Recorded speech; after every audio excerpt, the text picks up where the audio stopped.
এই ভিডিওতে আমরা আলোচনা করতে চলেছি আইআরডিআই থেকে আসা কিছু আপডেটস। আপনি যদি একজন এলআইসির অ্যাডভাইজার হয়ে থাকেন অথবা আপনি যদি ইন্স্যুরেন্স রিলেটেড সাথে যুক্ত হয়ে থাকেন, তাহলে অতি অবশ্যই আপনাকে কিন্তু এই আইআরডিআই থেকে আসা এই আপডেটসগুলো আপনাকে নলেজে রাখতেই হবে অথবা আপডেট রাখতেই হবে। তো তাহলে আসুন আমরা এখন আমাদের ডাইরেক্ট কম্পিউটার স্ক্রিনে চলে যাব এবং আপনাদেরকে দেখাবো এই আইআরডিআই থেকে কি আপডেটগুলো এসছে। তো এগুলো হচ্ছে আপডেটস, যে আপডেটসগুলো আইআরডিআই থেকে এসছে। দেখুন এখানে আপডেটস যে বলা হচ্ছে mis selling, search tools, loan security, বিমা বর্ষা, premium collection, death claim, bank account and nomination and unclaimed amount. তো এগুলোর উপরে এই আইআরডিএ থেকে আপডেটগুলো এসছে। আসুন আমরা এখন এক এক করে জেনে নিই এই আপডেটসগুলো কীভাবে কাজ করবে। তো সর্বপ্রথম আপডেটস মিস সেলিং। এই মিস সেলিং কীভাবে কাজ করে দেখবেন বন্ধুরা, কিছু কিছু কোম্পানির এজেন্ট রয়েছে যে এই কোম্পানির এজেন্টগুলো শুধুমাত্র তাদের স্বার্থের জন্য কোনো একটি পলিসি হোল্ডারকে উল্টোপাল্টা পলিসি বিক্রি করে চলে যায়, বা তাদের সাথে যে এই মিস সেলিং করা হলো, তো সেক্ষেত্রে কী হয়, হতে পারে সেই পলিসি হোল্ডারের ওই পলিসিটি দরকার ছিলই না, তাকে জবরদস্তি করে হোক অথবা তাকে ভুল বুঝিয়ে সেই পলিসিটি দেওয়া হলো। তো এটাকে বলা হয় মিস সেলিং পলিসি। তো এই মিস সেলিংয়ের ফলে কাস্টমাররা কী হয়, তাদের পলিসিটি কিন্তু কন্টিনিউ রাখে না অথবা সেই পলিসিটি তারা আর চালায় না, কারণ তাদের নিডই ছিল না, দরকারই ছিল না, শুধুমাত্র এজেন্টরা তাদের স্বার্থে সেই পলিসিটি বিক্রি করে দিয়েছিল সেই পলিসি হোল্ডারকে। তাই আইআরডিও চায় যে এই মিস সেলিংটা না হোক, তার জন্য একটি মিস সেলিং পোর্টাল বানিয়েছে। এই মিস সেলিং যদি করে থাকে কোনো একটি এজেন্ট এবং সে যদি প্রুভ হয়ে যায় যে তার স্বার্থের জন্য এই পলিসিটি করা হয়েছিল কাস্টমারের নিডের বেস না অনুযায়ী, তাহলে আইআরডি এর পক্ষ থেকে জারি করা এই মিস সেলিংয়ের মধ্য দিয়ে তাকে কিন্তু পানিশমেন্ট অথবা পেনাল্টিও অথবা তার লাইসেন্স এজেন্সিও ক্যান্সেল হতে পারে। তো এরকম একটি রুলস আইআরডিএ আনতে চলেছে। এর সাথে সাথে দেখবেন বন্ধুরা, যখন আপনি কোনো একটি ব্যাংক থেকে লোন নেবেন না, দেখবেন সেই ব্যাংকার আপনাকে বলে যে স্যার আপনার প্রোটেকশনের জন্য আপনি এই ইন্স্যুরেন্সটা করে রাখুন, যেটা হতে পারে তার দরকারই ছিল না। তা সত্ত্বেও দেখবেন ব্যাংক কিন্তু লোন দেওয়ার সময় সেই পলিসি হোল্ডারকে একটি জবরদস্তি একটি ইন্স্যুরেন্স বলুন বা ইনভেস্টমেন্ট বলুন করিয়ে দেয়। তো এটাও কিন্তু এক ধরনের মিস সেলিংয়ের মধ্যেই পড়ে। তো আইআরডিও চায় যে সেই পলিসি হোল্ডার অথবা সেই কাস্টমার তার নিডের উপর ডিপেন্ডেন্ট করে সে যদি চায় যে ইনভেস্টমেন্টটি করবে তাহলে করতে পারবে, অন্যথায় সেই ব্যাংক বা সেই সংস্থা সেই পলিসি হোল্ডারকে বা সেই গ্রাহককে ভাবে মিস সেলিং প্রোডাক্ট বা ইনভেস্টমেন্ট করাতে পারবে না। নেক্সট দেখবো সার্চ টুলস। এই সার্চ টুলস কীভাবে কাজ করে, আইআরডিএ কী করেছে, প্রত্যেকটি ইন্স্যুরেন্স কোম্পানির যে এজেন্টগুলো রয়েছে না, তাদের একটি সার্চ টুল ডাটা তৈরি করতে হবে সেই সংস্থা থেকে। যেমন ধরেন আপনি যদি এলআইসিতে যুক্ত থাকেন তাহলে এলআইসি থেকে, কেউ যদি ধরেন টাটাতে যুক্ত থাকে তাহলে টাটা থেকে, কেউ যদি স্টার হেলথের সাথে যুক্ত থাকে তাহলে স্টার হেলথের সাথে।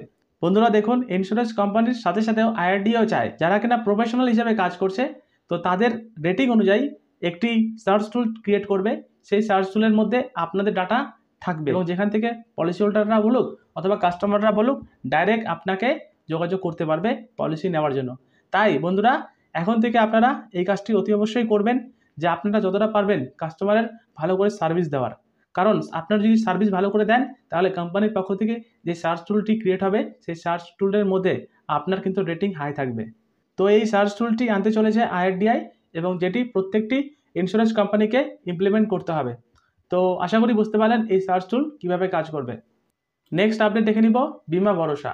এই বিমা ভরসাটা কি, বিমা ভরসাটা হলো আইআরডিএ থেকে জারি করা একটি পোর্টাল, যেই পোর্টালে পলিসি হোল্ডাররা ডাইরেক্ট কমপ্লেন লঞ্চ করতে পারবে।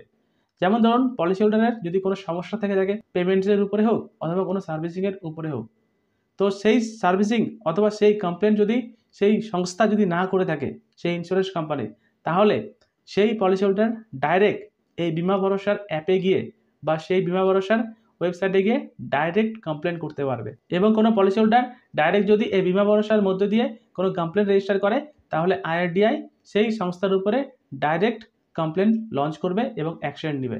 তো এই বিমা ভরসা একটি অ্যাপ লঞ্চ করতে চলেছে আইআরডিআই, যেখান থেকে পলিসি হোল্ডাররা ডাইরেক্ট কমপ্লেন করতে পারবে।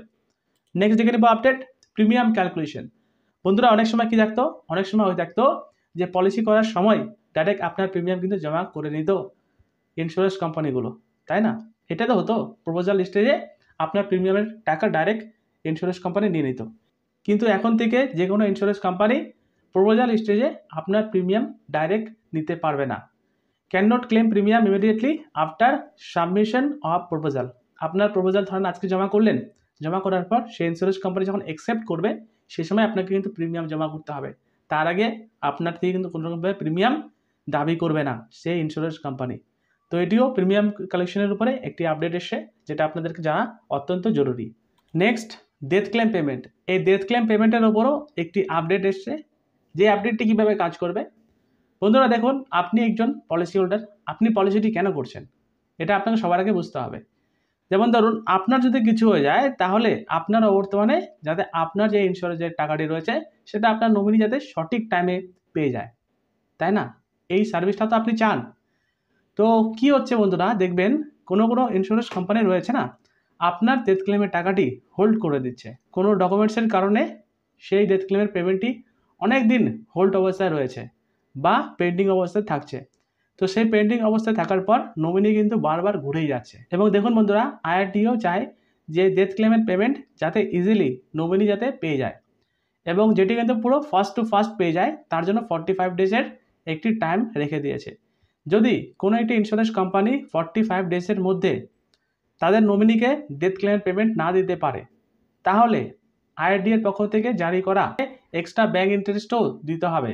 তো দেখুন বন্ধুরা, এই ডেথ ক্লেম পেমেন্ট লাগু হওয়ার পর প্রত্যেকটি ইন্স্যুরেন্স কোম্পানির ডেথ ক্লেম যেই ব্যাপারটি রয়েছে সেটি কিন্তু স্মুথলিভাবে হয়ে যাবে, এবং যদি 45 ডেজের মধ্যে না হয় তাহলে ব্যাংক ইন্টারেস্ট চার্জও দিতে পারবে। তার ফলে কী হবে, যে পলিসি হোল্ডার রয়েছে তারা কিন্তু একটি ভালো সার্ভিস পেয়ে যাবে, রাইট?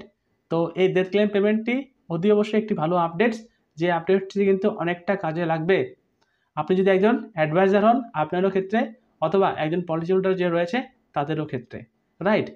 নেক্সট আপডেট দেখে নেব, ব্যাংক অ্যান্ড নমিনেশন। তো বন্ধুরা, এখন থেকে পলিসি করতে হলে ব্যাংক অ্যাকাউন্ট এবং নমিনেশন ইজ মাস্ট। যদি আপনি পলিসি করার সময় ব্যাংক অ্যাকাউন্ট অথবা নমিনেশন না ফিল আপ করেন, তাহলে আপনার পলিসিটি অ্যাকসেপ্ট করা হবে না। তো এটিও নতুন একটি আপডেট রয়েছে এই আইআরডি এর পক্ষ থেকে।